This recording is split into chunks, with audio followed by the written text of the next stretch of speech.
নমস্কার বন্ধুরা, তোমরা সবাই কেমন আছো? আমি ভালো আছি। চলে এলাম আরেকটি ভিডিও নিয়ে।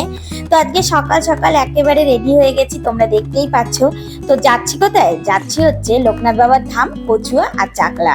আর এই কচুয়া চাকলা যাওয়ার জন্য কদিন ধরে প্ল্যান হয়েছিল, তো তাই জন্য সকাল সকাল বেরিয়ে পড়লাম। আর জানো তো, যেদিন আমরা বেরিয়েছিলাম সেদিন না আকাশের অবস্থা খুবই খারাপ ছিল। সকালবেলা উঠে দেখছি প্রচন্ড কুয়াশা। আর কিছু তো করার নেই, যেহেতু আমাদের গাড়ি বুক করা আছে। আর আমরা যেদিন গিয়েছিলাম সেদিন কিন্তু কোনো রকম ট্রেন বা বাসে করে যাইনি, কারণ যেহেতু বাচ্চাদের নিয়ে যাচ্ছি তাই জন্য গাড়ি বুক করে গেছিলাম।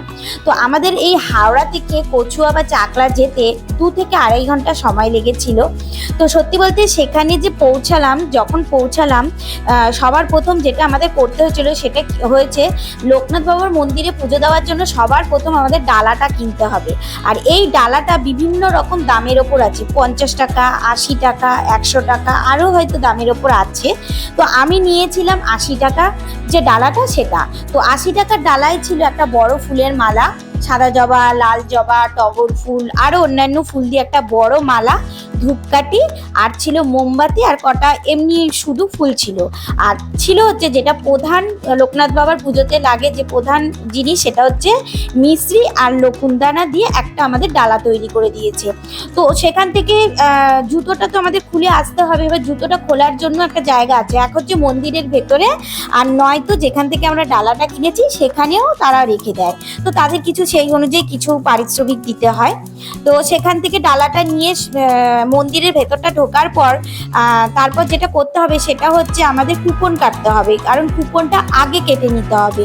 তো কুপনটার জন্য আমরা যেটা কেটেছিলাম সেটা হচ্ছে রাজভোগ কেটেছিলাম।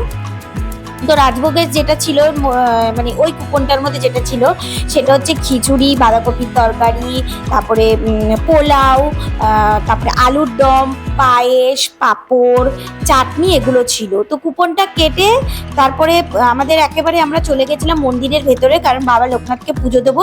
তো সেখানেও 2 ভাগে পুজো হয়েছে, মানে একটা হচ্ছে মন্দিরটার ভেতরেই, আর একটা জায়গা আছে ঘর মতো করা, সেখানে বাবা লোকনাথকে পুজো দেওয়া যাবে, আবার ঘরটার বাইরেও পুজো দেওয়া যাবে। তবে ঘরের ভেতরটা করে দিতে গেলে আলাদা রকম কুপন কেটে দিতে হবে, তার জন্য নেওয়া হয়েছিল 100 টাকা। তো আমি কুপন কেটেই পুজো দিয়েছিলাম, এবং খুব ভালো মতো দিয়েছিলাম।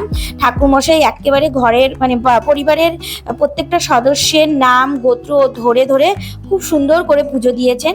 তো পুজো দেওয়ার পর মন্দিরের সামনে একটা মাঠ আছে, সেই মাঠে একটা নির্দিষ্ট জায়গাও আছে যেখানে ধূপকাঠি আর মোমবাতি সেখানে সবাইকে জ্বালতে হবে। তো সেখানে জেলে মন্দিরের ভেতরেই আবার একটা দোকান আছে, যেখানে মানে সাদা রঙের, তারপরে কমলা রঙের লোকনাথ বাবা, তারপরে মহাদেব, আরো বিভিন্ন ঠাকুর সেখানে পাওয়া যাচ্ছিল। তো তাই জন্য সেই দোকানটার ভেতর আমরা ঢুকেছিলাম দেখতে।